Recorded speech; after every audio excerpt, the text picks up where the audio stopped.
Hello, good evening, or sorry, good afternoon. It's been a really long week. My name is Esther. I'm the director of campus programming here at YoungArts, and we're so happy to have you guys. It's such an intimate crowd. And we are going to kind of welcome our cast and our fearless leader, Jay Scheib, up to the stage. So those in the back, please come up. I would do the whole like, in this corner, we have, but we won't. So Jay Scheib and our alumni cast, please come up to the front. India Carney, Aaron Casey, Asia Stewart, Wes Goodrich, Llewellyn Sanchez Warner. We're missing one person, but he will be here soon, we promise. Let's leave a space for what? Jay, you could sit in the, okay.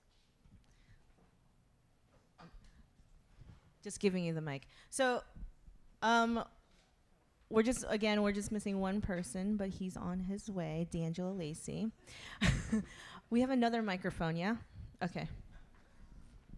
So it'd be great if we can kind of go down and you can introduce yourself, what year and what you're currently up to. So, yep. My name is Asia Stewart. I was a 2014 Young Arts winner in theater. I'm from Long Island, New York, but I'm currently studying at Harvard University. I'm a rising junior, pursuing a joint concentration in government and women, gender, and sexuality studies, and a secondary in ethnicity, migration, and human rights. But in my spare time, I also perform up at Harvard and at the ART. It's a lot of fun. She doesn't sleep. She doesn't sleep. And you're smart. Next. Hey, I'm Llewellyn Sanchez Warner. I'm 19 from New York, but I grew up in California. I'm entering my second year at the Masters at the Juilliard School. I did my undergrad there as well. And I guess I have two commitments, to be a performing artist, a pianist, and to try to find ways to transcend cultural and political barriers with our music, as we're all trying to do. He also played for President Obama, and he graduated high school at age 11. Just so everybody knows, Llewellyn is a prodigy. That's what we call that, a prodigy. Anyways, oh man, I have to follow that up.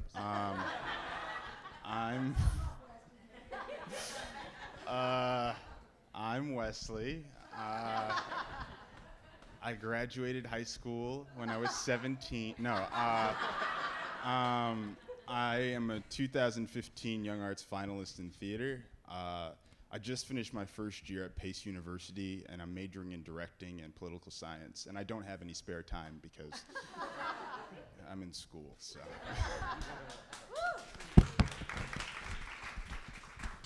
My name is India Carney. I was a 2011 Young Arts winner in Pop Voice and Presidential Scholar in the Arts. I just graduated from UCLA with my degree in music and music industry, and now I am just, doing the singer career. Oh, come on, India. We all know you are the finalist on the NBC The Voice. So if people don't realize, get her autograph after this show and sell it on eBay. Thanks, Esther. Or iTunes. Or iTunes. Or iTunes.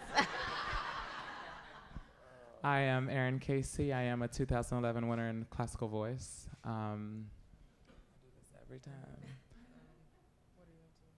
I moved to New York. I live in New York City now, and he was also he made a cameo, right? If you guys didn't realize, Aaron was in the video with the Renee Fleming's HBO masterclass. I've lost a lot of weight, just in case you guys don't know.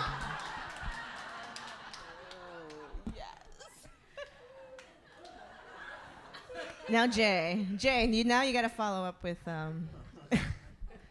So I've been, homeless for 15 years.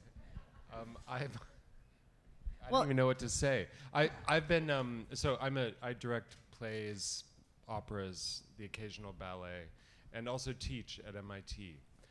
And I've been involved with Young Arts now for I guess for like 4 seasons, roughly, both teaching classes and making collaboration projects with Young Arts winners. You guys are the winners. I'm the Booby Prize. Which has just been an extraordinary experience. I think I'm a complete Young Arts convert. I love this organization. Thank you. Jay is downplaying himself. He's probably one of the most important contemporary American theater director currently. Yes, right? Yes. Jay is also a Guggenheim Fellow, adjunct at MIT. He's kind of a big deal, everybody. So I just signed Esther this morning as his my publicist. new manager. Yes. So, anyways, and we're missing one, but when he gets here, I'm sure he will love to introduce himself in great ways. So, anyways, let's just start. Jay, we kind of did the whole run through. What were you doing at their age? At 16, 17, 18? What were you doing? Well, I mean, So, as a right, young last artist. last year. What were you doing last year? Yes. Well, when I was 16, 17, 18, I was 16, 17, I was, I was actually running a farm. So I was driving tractors, planting soybeans, raising horses and cattle, and I was doing that kind of stuff. And I was going to become a professional athlete. That was like my What side gig. sport? I was, okay, here we go, bizarre trivia. I was, it turns out I was 6th in the nation as a high jumper. Did anyone know this? Did anyone know this? No. And how did high jumping go into writing and playwriting and theater and the arts and all of that stuff? I was gonna do sports in college.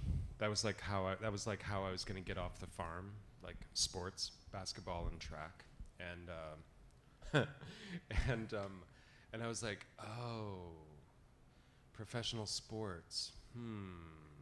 I'm like 6'4". Should probably have a better shot at like 6'7", 6'8", 6'6" minimum. So I thought, well, I'd like to study, because when I saw the classes that I was going to be taking, it was just going to be physical education. So I was going to become a PE teacher if the sports things didn't work out. So I was like, I don't know, I don't want to do this. And I actually wandered into an audition for the BFA program, and I got a scholarship, and suddenly I went from being an athlete to being an actor, acting. And what college? So everyone has context. What college? That was at the University of Minnesota. Yeah, and a few years later, I made a production that that I built myself in the basement of a gymnasium, and a curator happened to see it, and so I made my professional debut in Hungary at the International Festival, and I made a project that turned into a massive scandal, and overnight I had a career in Eastern Europe as a theater director, and it just like whoosh, that was insanity. Wow. Well, we will update your Wikipedia after this. Someone keeps changing it. I don't know. Yeah. So as a youth, I know we wanted to talk about also like inspiration. Jay, what were you kind of into aside from high jumping in the arts? Any favorite musicians or films or? And I'm going to ask that to everyone else. I really came from a place that had no. There were no arts in Southwest Iowa, not so much. But I did happen to, rock and roll. Really, rock and roll was the deal. Rock and roll and the occasional action film, and action films. I watched a lot of action films. That's not very inspiring. I know I should be like, well, I found complete works of Tolstoy. But in fact, I kind of really grew up on action films, and they brought me all over the world. Like Arnold Schwarzenegger or action film? What? I don't discriminate. Everything. Every action film. It brought me all over the world, actually, to see like a Thai martial arts film, and then an American action film, and then I would find every crazy action film. I was a very early Hong Kong fanatic. Yeah. And I drove a tractor. that went like 2 miles an hour. Aaron, what about you? What were you inspired by growing up? I know you're a singer, so any favorite singers that defined your youth? I was inspired by gospel, so I started singing in church.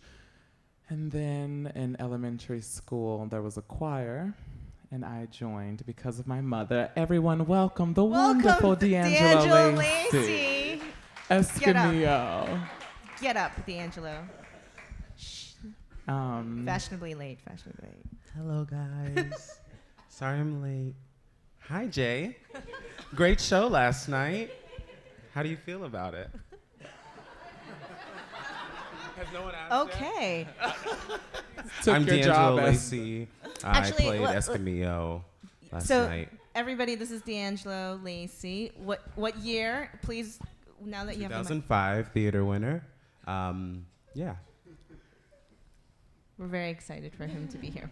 Anyway, we're going about inspiration and what has inspired. So Aaron was saying he was inspired by gospel, and in elementary school, yes. What were you saying? In elementary school, there was a choir. I needed a fine arts credit, so my mom, I couldn't draw. I didn't like PE and stuff like that. So my mom was like, "You should join the choir," and so I joined reluctantly, and then it turns out that I really enjoyed it, and so I never really left the performing arts world after that. It sort of like took over my life, and now the voice and I are one. Very good. India, what about you? Pass the mic down here. Thanks, Phil. Let's see. So growing up, I think I actually got my start in musical theater. I thought it was in gospel, which is another place where I got my start singing in church. But I think it was technically musical theater, playing Bat Number 3 in Snow White. And ever since then, I kind of stuck with performance. I studied a lot of different types of music. My degree was in opera, and I sang a lot of pop, R&B, musical theater, and so I've been very inspired by all of those genres.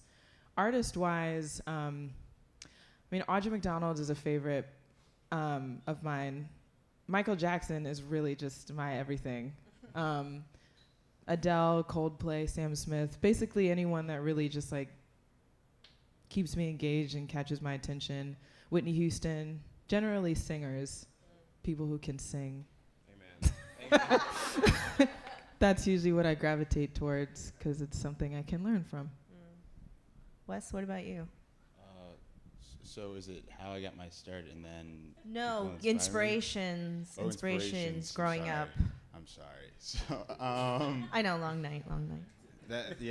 that's what it was. No, I think my first inspiration in terms of like acting was my mom is in love with Denzel Washington. So as anyone really should be, right?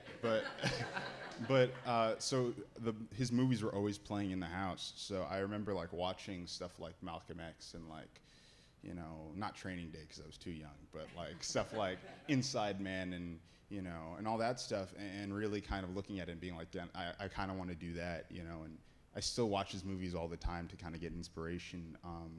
I'm a directing student at Pace, so my favorite director is actually Steve McQueen, who directed 12 Years a Slave and Hunger and Shame and all that stuff.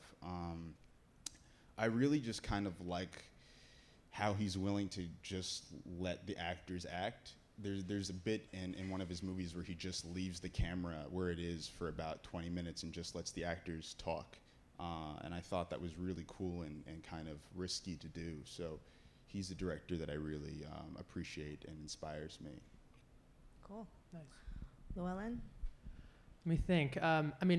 Purely musically, people like Murray Pariah and Martha Argerich can elevate and enrich us to somewhere really transcendent and sublime. And then you have people who are much more,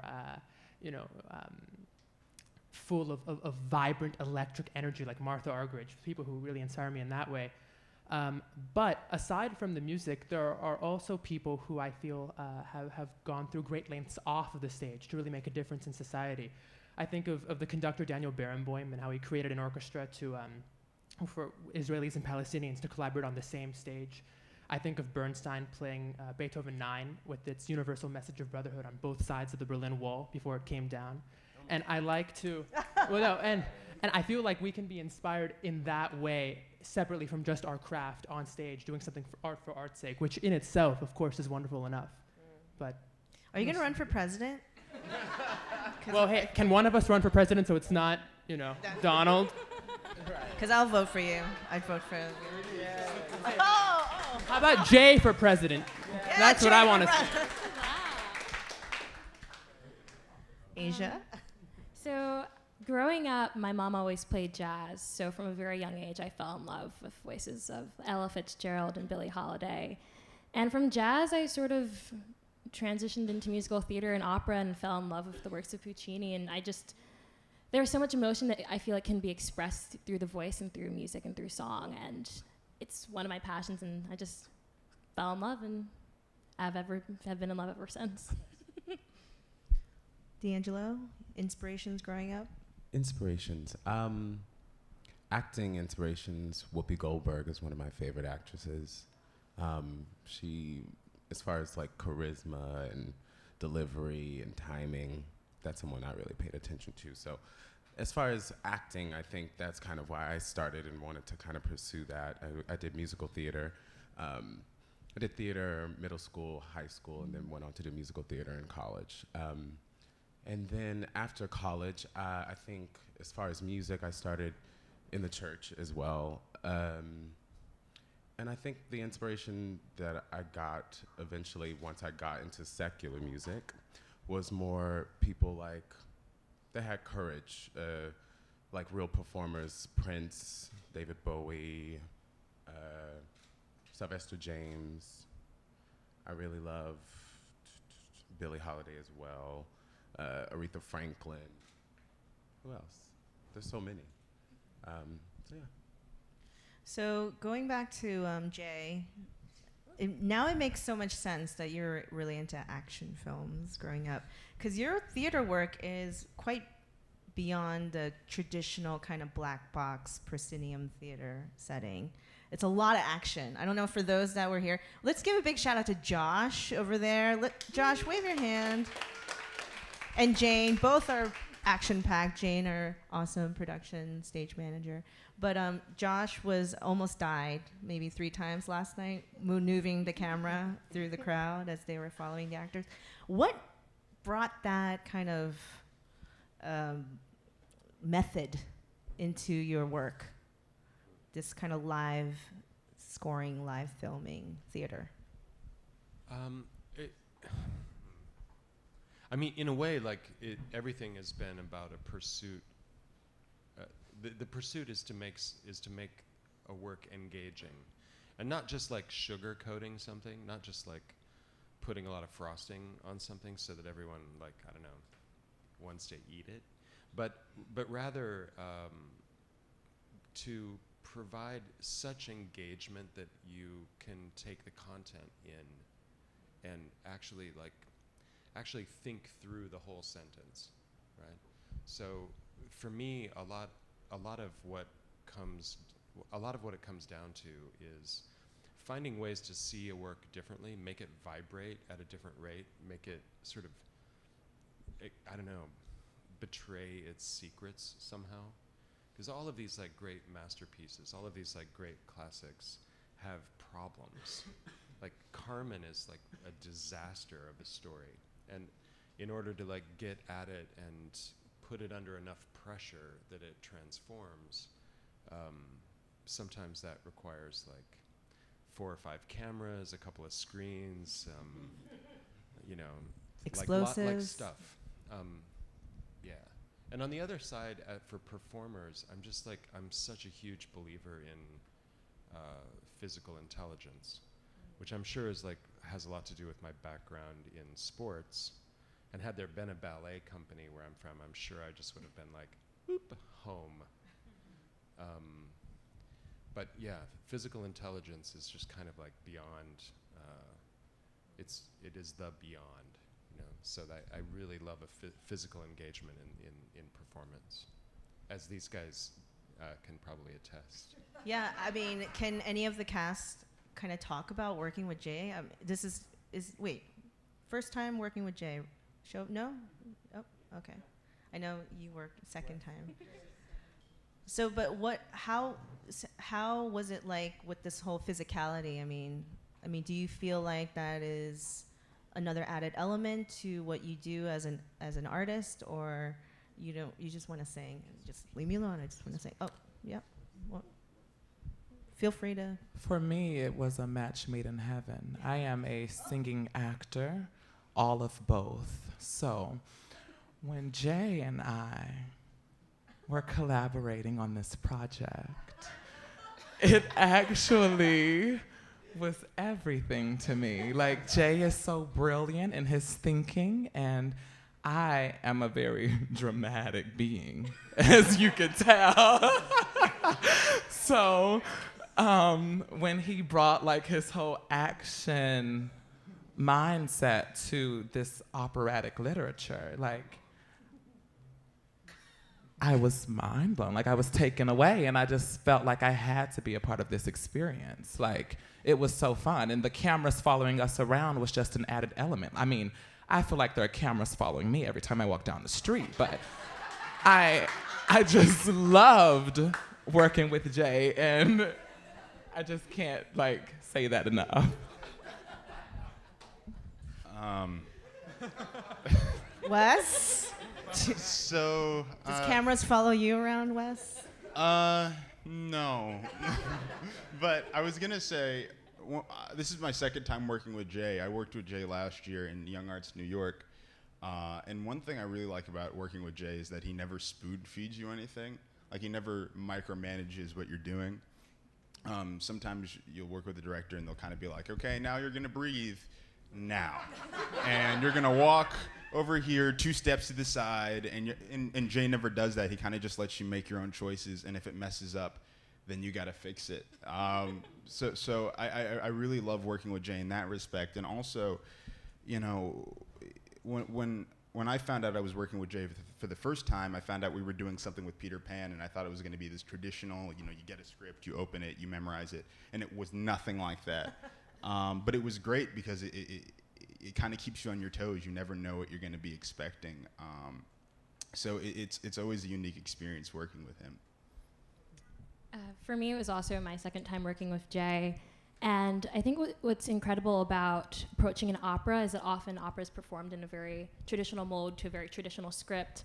And in deconstructing the plot and the script and having the different mediums of film and also the performance on stage, I feel like it really allowed the production to have new meanings and really conveyed it to be open to new perspectives from various audiences. And I think that's what makes opera timeless in that respect. And what's been so cool with working with Jay is that as a performer, I was not only concerned with the scene itself, the physical scene, but the creation of the scene, because the audience could both see the actual film and then also could see the physical set at the same time. So that was very cool. This is my first time working with Jay, and I had such an incredible experience. I thought that his directing style was super just like inclusive, and it was all about the ensemble. I would like to say this is like a pretty ensemble piece. Even though it's called Carmen, we're all like important parts in the story. But it didn't have to be like that. He could have just given us the script, micromanaged, and been like, this is how it has to be. Don't give any of your input. But he did the exact opposite.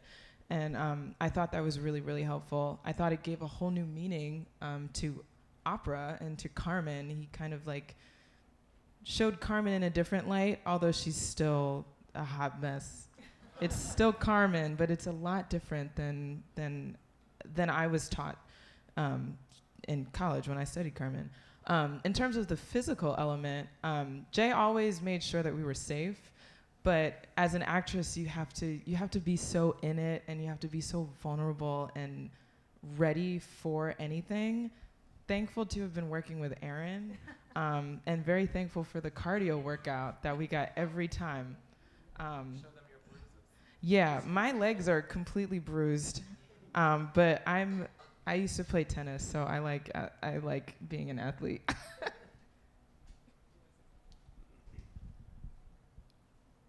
I loved working with Jay. I really did. This was very challenging for me. This is the first time I've ever been a part of an opera. And I had no idea what the script was gonna look like. When I got the music, I was like, oh, I'm singing French music. I've never sang French music before. I don't know what does this mean? That was an element that I had to kind of get over. And then actually getting into the process of the workshopping, the scenes and the play. I think the physical didn't really come in for me until we got here to Miami and started blocking the scenes and really going through the process of this is a really brutish, drunk, slimy character. He needs to be very, rooted, but also flamboyant and, wasted. But for me, I had to really be focused on the language and my actions. Like, what is my intention? I think you really kept it open for me to kind of, I guess, feel it out. And I know I felt really comfortable to kind of play with the role, which was really great for me. I found that everybody, the great thing about this crowd of people is that everybody walked into it with no preconceptions. Because sometimes that's a really huge thing to get past. Like, oh no, this is Carmen. This is where I dropped the handkerchief. And you can argue about it, but the handkerchief is still going to drop right there and so forth. And I don't know, this morning at brunch, there was a great sentence like, oh, it's not about thinking outside the box. There shouldn't be a box. And I found that you guys really hit that ball out of the park, which is super fun to watch. To chase after. Super fun to chase after, actually. So I think this is a bigger question for Jay, but why opera? I mean, talking about the most quite traditional form of performance that has hundreds of years of history and tradition and, legacy, and here you are trying to really turn it upside down. The opera, because it's like one of the great hybrid forms.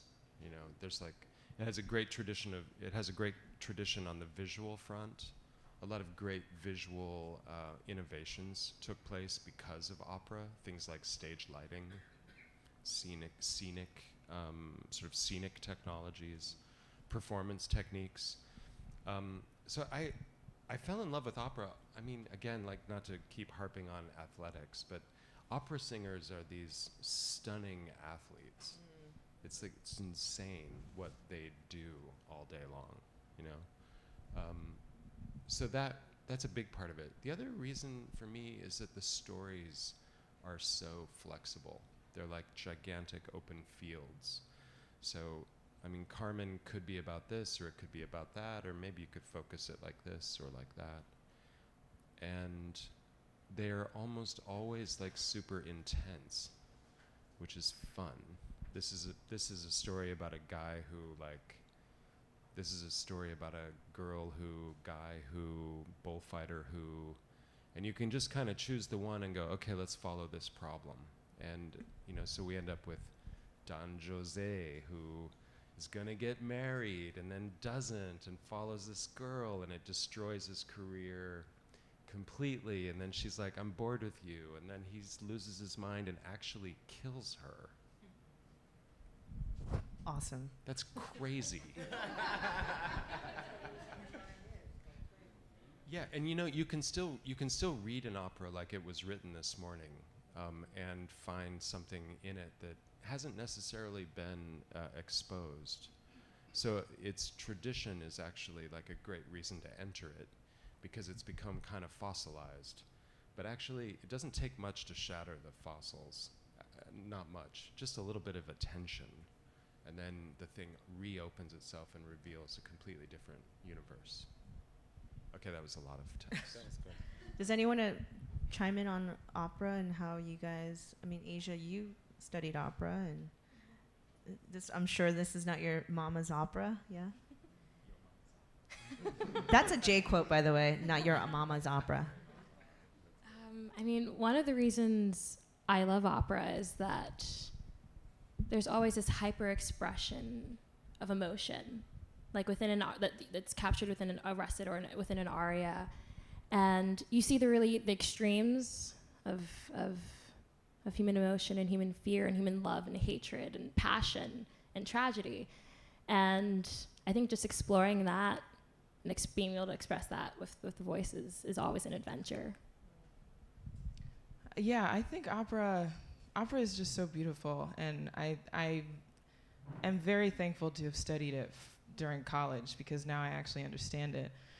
But there are so many different layers to opera. You have like the learning stages where you have to know how to read music, know how to translate French and other languages, and then translate that translation to actual English so you know what you're talking about. You have to have the technique, and you have to understand how to sing this stuff. And you can argue the same about musical theater, but there's no room really for breaking tradition musically in opera, generally. There just isn't.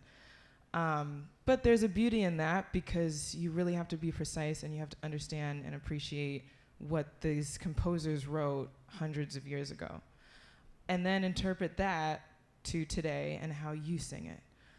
So you have all the learning elements to that, which takes forever. And once you finally get over that, you have to put the meaning into your acting and mend those two. And if you haven't noticed, Carmen was super tragic, as is every other opera. So you go from like 0 to 5 million over the span of like 2 hours.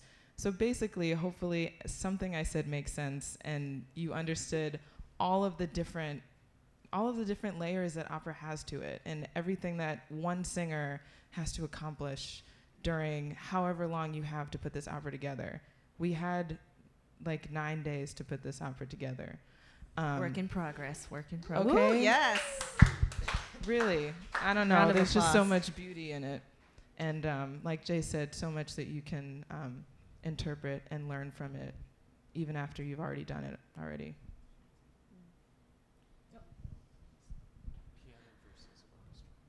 So we also want to open it up to the audience for Q&A, if anyone had any deep philosophical questions for this very tired bunch. No, for me, yes. But anyone question? Oh, we're gonna. Oh. First, thanks to you all both for yesterday evening and for coming here after all of that to make yourselves available to us.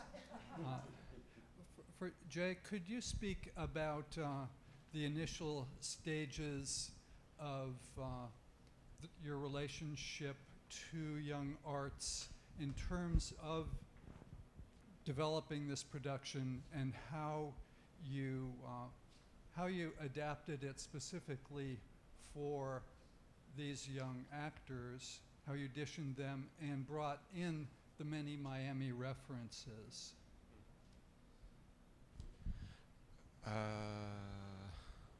I think it was like mentioned once. Well, okay, my very earliest involvement was teaching a master class that I taught here in Miami after meeting Lisa in New York. And I actually didn't know anything about Young Arts, the Young Arts organization. I'd somehow missed it. And then I was completely just mystified that such a thing could possibly exist. And then when the possibility came up, oh, well, you know, we might be able to do an outside the box project. Is that something you might be interested in? Da-da. And I was like, yes, please. And then I just began telemarketing. Like, hey, are you guys still thinking about that thing? And I love doing big environmental performance works. And it's pretty rare that you kind of like get an opportunity or an institution is like, okay, yeah, let's come together and make this circus, basically. And these guys just like went for it, and there you go. That's kind of it. In terms of like doing an opera outside, that's just a massive, massive challenge. And thanks to Esther and Jane, who was the stage manager, production manager, stage manager, and everything else, therapist. We made a lot of like kind of really important decisions. Like, okay, let's not try to get an orchestra. Let's just make it an extension of a rehearsal process, which is something I always in my work try to do anyway, because often what you make in a studio and rehearsal goes on stage, and doesn't happen to me so much, but I watch it happen a lot. Something beautiful in the rehearsal room on stage becomes, fossilized, to repeat that word again. And so here, the idea was just to make sure that it just kind of falls organically out of the studio and into the street or into the plaza. So we kept piano instead. We didn't go for an orchestra, but it's still the piano vocal score that we're using to sort of guide the work. Thanks to Llewellyn. And he also went off the page a lot. I mean, his piano vocal score is in his head, and it's better than what's on the page, by the way.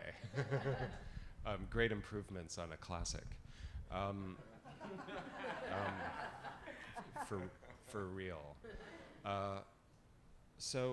But then, tying it into Miami just kind of makes sense, right? Like Bizet, French, so here's this like French opera writing a play about Spain using cliches about Cuba, bananas. It's a really complicated thing.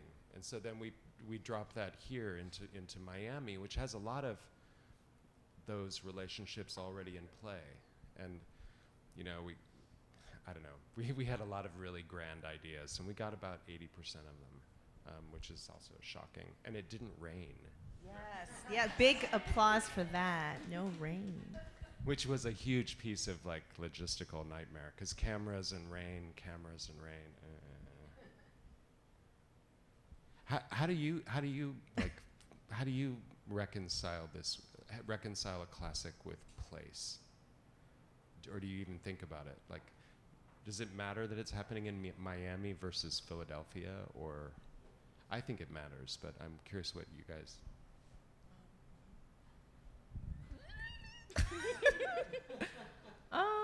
I really haven't given it much thought. I feel like if it's a classic, it's a classic anywhere. And I think you kept it as a classic in Miami while still, what am I trying to say? Just like bringing awareness to, and keeping the integrity of the piece, but also like letting us know that we're in Miami. We added lines in Spanish. And had a couple lines about everyone in Miami being a bullfighter. I like the LeBron reference, by the way, Jay. That the Matador is like the LeBron James of his time, right?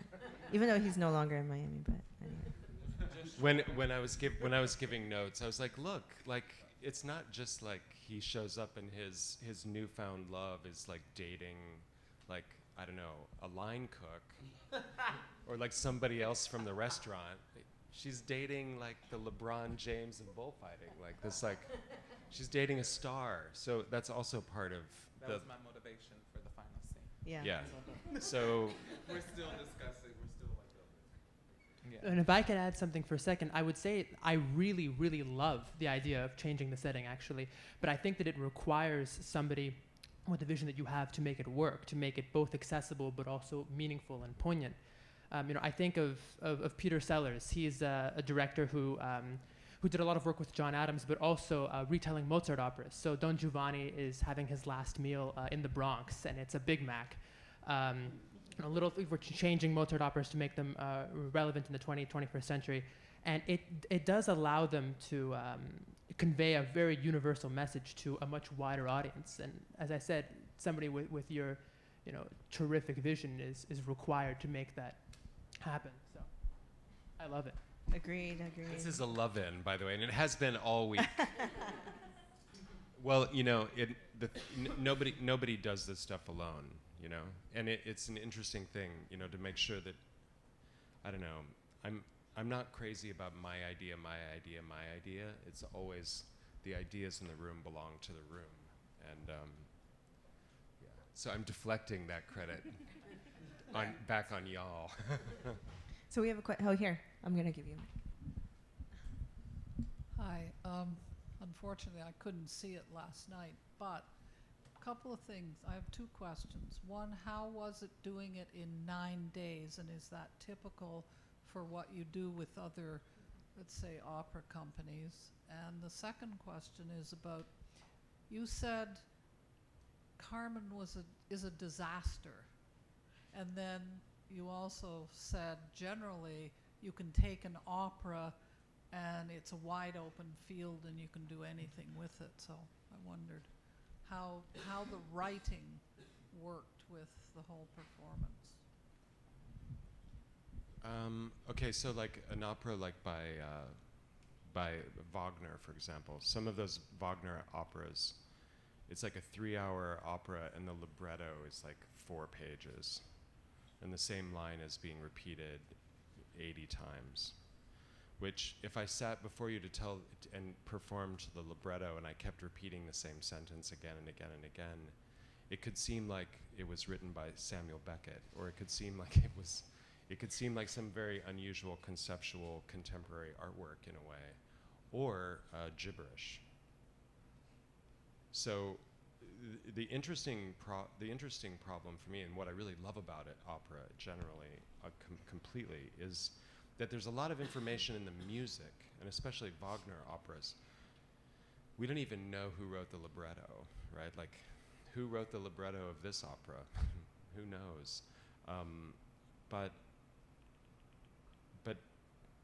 figuring out how to like tease the information and the knowledge that's embedded in the music and in the sounds that we make, and finding an emotional value for them or a psychological value or whatever, kind of means that you have to fill in the blanks, Like we added a really important thing where he like shows a wedding ring, this guy, and when she comes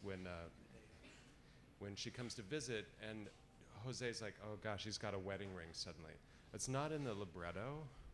The only thing that's in the libretto, the only mention of a ring, is in like the second to last scene. Carmen is like, oh, you want your ring back? And takes off her ring and throws it at him. And we're like, where'd the ring come from? Like it's missing, so what happens often is that, I shouldn't say often, there's like actually very few, there's, every opera is a wildly different animal in a way. So I shouldn't make generalizations. But I come across these things that are dramaturgically, they don't make sense. It's like, wow, you're solving this narrative problem like that? That's crazy. Really? Like, that's like, no. They didn't take that class.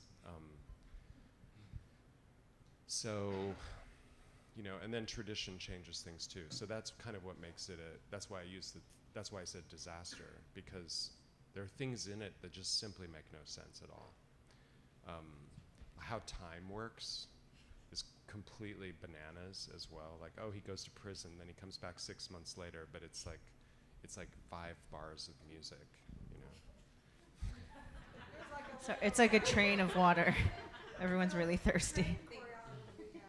Yes, 6 months later, like a sign or whatever. Any other? Oh. Is that your question? Yeah.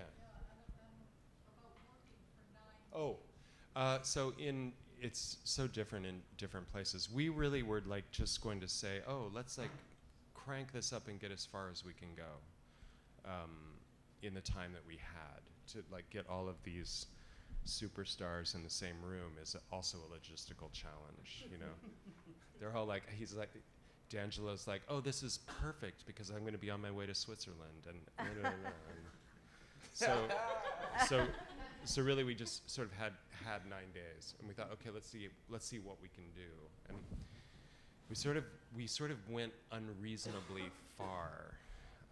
It's like unreasonably awesome. An average rehearsal period might be 6 weeks with a year of pre-production, and or it might be 8 weeks. It might be 8 weeks. In Germany, it's usually 8 weeks with a year and a half of with like a year of pre-production. Yeah. Many of you mentioned that your earliest inspirations were gospel.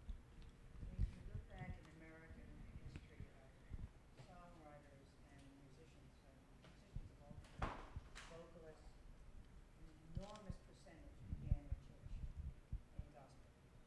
The other thing is, before your time, talk about your name. Wesley. You mentioned that the director says, breathe now. Before your time, there was a famous actor and director named John Goldberg. When I moved to New York, he was directing Richard Burton in Hamlet. And I went to hear Goldberg speak at Columbia, and somebody asked him, how does it feel to direct Richard Burton? And he said, I'm terrified of opening my mouth, because I'm not sure that what I'm telling him is better than what he's telling me.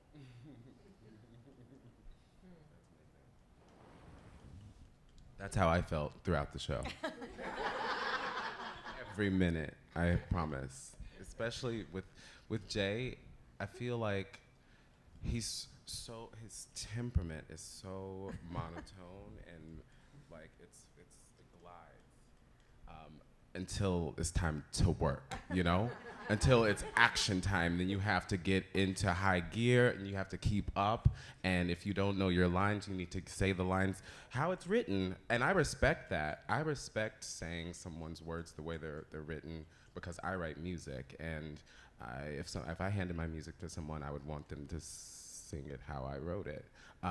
So I respect that part of the work. But I also just learned that French music in a week. So I was terrified this performance last night, and every minute I tried to speak a word, I was unsure about what was going to come next, regardless of whether I started in gospel and do pop, rock, and soul now. Like the voice that was coming out was something outside of any knowledge that I knew I could do and beyond what I've ever done before. So it was very much a hyper-active experience.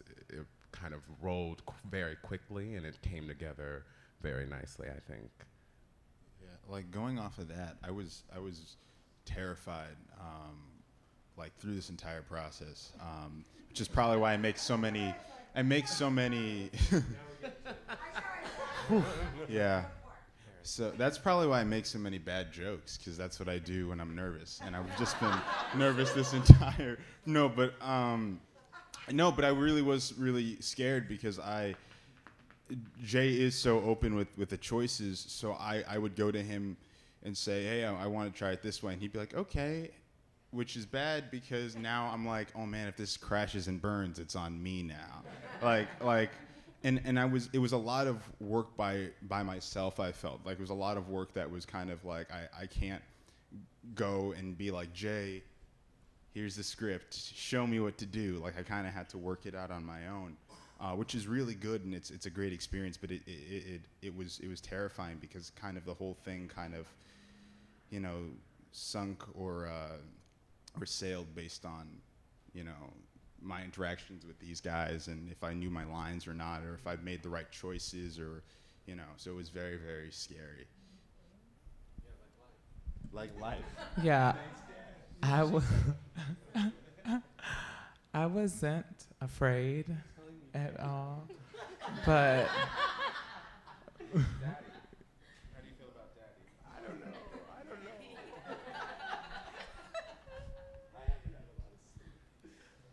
Okay, so I wasn't afraid, but I come from the school of you don't ask the director, you just do, and then they'll tell you like if you can or not. So I used to do things like this with Jay all the time, which is probably annoying to him. Like he'll tell me to do one thing, but then I would do something completely different, and then he'll be like, "Oh, I thought I told you," and I would just be like, "Oh, you did?"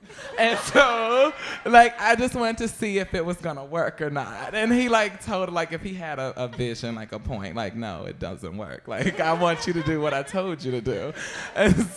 And then I would also ask him like, "Oh, can I throw, like, I don't know, I would just say something random, like, can I hit the cameraman?" That's not a thing, Josh, Daniel, you guys know. But I would say that, I would ask that, and then Jay would just like, no. Like, so, like, he would like, you know, we would try different things, but then, like, I guess I would just want to try too much. Do Jay's face when you ask him a question and he has to think about it. Do I know the face? So he'll go like, A little nod. let's try that. It takes a process. Processing. Is that going to be good or not? Is it shit? Right. Let's try it. It's probably going to be shit, but let's try it. Carry on. Will you ever be able to work with another director now? No. Have to. Asia, you're Gotta going to say eat. something? Asia? I was. Yeah. I think what was so cool about the process is that even musically, it was just a conversation. So, like, looking at Mika's aria, so she sings a G here, and, like, yes, like, that's in the score, but why is she singing it? Like, what is the meaning behind it? And I think it was throughout the process just working with Jay, like, yes, it was one mastering the music, but then why are you singing it? Like, what is the meaning behind the words that you're singing, and what emotion is to be expressed there? And that was super cool to tease out with Jay in the rehearsal process. So I think we're going to wrap this up. And I know all of you guys are going to take a big nap, right? But before we head out, I wanted to, if you can kind of share what you're working on now, your next big projects, if you're going to run for president, Llewellyn. So anyways, Asia, you want to start? So I'm going to be in New York City for the summer. I'm going to be performing at the Metropolitan Room in Manhattan, probably like a little jazz set on July 17th. But besides that, I'm doing a legal internship with Physicians for Human Rights, focusing on legal and migration work this summer. So that's what I'm doing. Yes. Awesome. She's saving the world. This summer, well, I have performances in New York and California and Colorado, and then I'm going to be going to Aspen to work with several teachers there, which I'm very excited about, for a few weeks.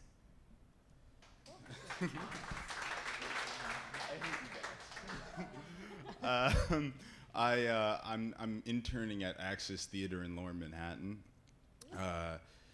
and I'm trying to figure out how to pay for my next year of college. So that's also what I'm doing. Yeah. YoungArts. That's real, Wes. That's real. I am headed back to LA, where I'm based out of now, and working on a lot of original music to put out on YouTube. So stay tuned. Follow me on YouTube, Facebook, Twitter, Instagram. Hashtag Voice Save India. And then I'm working at Acapella Academy, which was started by Pentatonics and their music director, so that will be fun.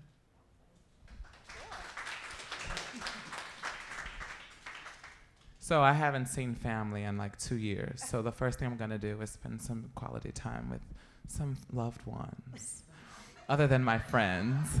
And then I have a recital in upstate New York. Then I have a recital in Jersey. And then I'm gonna be working on, I'm somewhat of a triple threat, 2.5 is what I call myself. My leg doesn't extend that much, so I'm gonna be going to some dance classes. Andrea is actually my teacher. She's one of my teachers in New York City. And so I will be in dance classes and some acting and of course voice, so that's what I have coming up. Yes. Let's do D'Angelo and then Jay last. But D'Angelo, what are you up to? I'm going to be in Miami for the next week, actually shooting a music video for my solo music project, Black Gatsby, which is going to be exciting. Maybe you guys can come and hang out and party with me. Once I get back to LA, I'll be doing more music and writing. I go to Colorado for a performance at the Red Rocks Amphitheater, which is going to be amazing. I've never been yet. I've only seen photos. I've only heard that the sound is incredible, and it's going to be the most insane experience ever. And then I come back from Colorado, and I have a East Coast, West Coast thing that I MC that's going to happen. So I'll be back in Miami sometime in a month and a half. And then I'm going to end the year in the fall in Zurich with my solo project, Black Gatsby, emceeing and hosting this circus cabaret that's been going on for the last 5 years. So I'll be doing like 31 shows with this cast, and hopefully Tina Turner will show up and have an appearance since she lives in Zurich. But yeah, I'll be doing that. I'll be busy until November, but that's all. Jay? Come on, Tina Turner. I need you. I need you to come out and support me. Jay? I know Jay's on a flight to London tonight. Yeah, I'm headed to London. I'm just gonna go to London. I'm just to hang out. But what am I doing? I'm casting a musical that will open next year. So I'll be seeing lots and lots of singers in the UK. I will be there sometimes in August. I'll be there in August. Casting. So with that being said, do you need some assistance? Do you need an assistant to smack some cast members around? We'll be as soon as I get through the round of. I'm required by law to audition all UK singers first, and when I don't find anybody that I like, I call y'all. I like the when and you we'll don't. be waiting. All right. Thank you guys, to the cast, to Jay, Thank you, to Esther. our amazing alumni, Thank you, Young Arts. to Young Arts.